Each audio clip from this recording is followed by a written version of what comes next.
আমাদের সাথে আপনারা বৈঠক করেছিলেন, কথা দিয়েছিলেন আপনাদের সমস্ত কর্মকাণ্ড পরিচালিত হচ্ছে ডিসেম্বরকে সামনে রেখে জাতীয় নির্বাচনের উদ্দেশ্যে।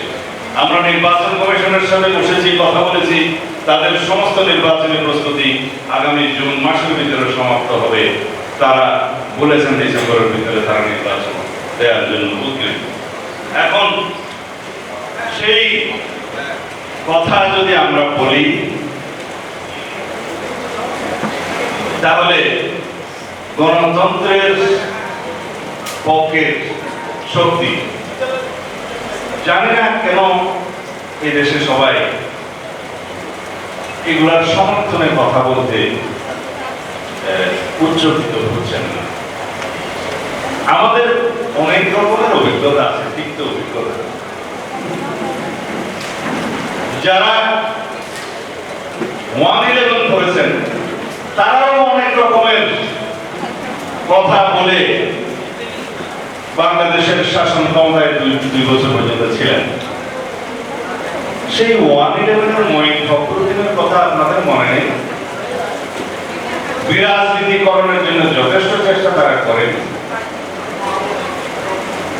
আমি বলতে চাই না যে সেরকম কোন পদক্ষেপ বর্তমানে দৃশ্যমান হচ্ছে, কিন্তু আমরা ঘর ভরা গরু সিঁদুরে নাই দেখলেই ভয় পাই।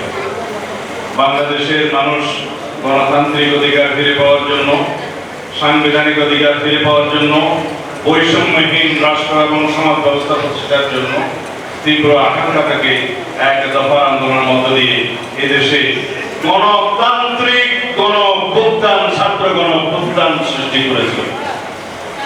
কেউ যদি এটাকে বিপ্লব বলতে চায় তাহলে আমি দুঃখ প্রকাশ করব।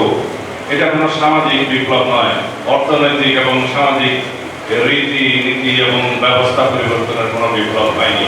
গণতান্ত্রিক আকাঙ্ক্ষা থেকে গণতান্ত্রিক অধিকার ফিরে পাওয়ার জন্য ফেসিবাদের বিরুদ্ধে একটি গণতান্ত্রিক গণ-অভ্যুত্থান, ছাত্র গণ-অভ্যুত্থান সংগঠিত হয়েছে। সুতরাং আমরা আমাদের গণতান্ত্রিক অধিকার ফিরে পেতে চাই যত তাড়াতাড়ি সম্ভব।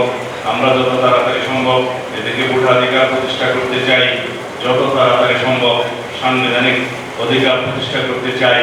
আমাদের সংবিধান যেটা রোগাক্রান্ত হয়েছে সেই সংবিধানকে যথাযথ সংস্কারের মধ্য দিয়ে, অধিকতর সংস্কারের মধ্য দিয়ে, সংশোধনের মধ্য দিয়ে, রাষ্ট্র কাঠামো সংশোধনের মধ্য দিয়ে একটি শক্তিশালী গণতান্ত্রিক সংবিধান আমরা পেতে চাই, যে সংবিধানের ভিত্তিতে আমাদের দেশ একটি ভারসাম্যমূলক রাষ্ট্র ব্যবস্থা পাবে এবং আমাদের অর্থনৈতিক মুক্তি ঘটবে, এই দেশের জনগণের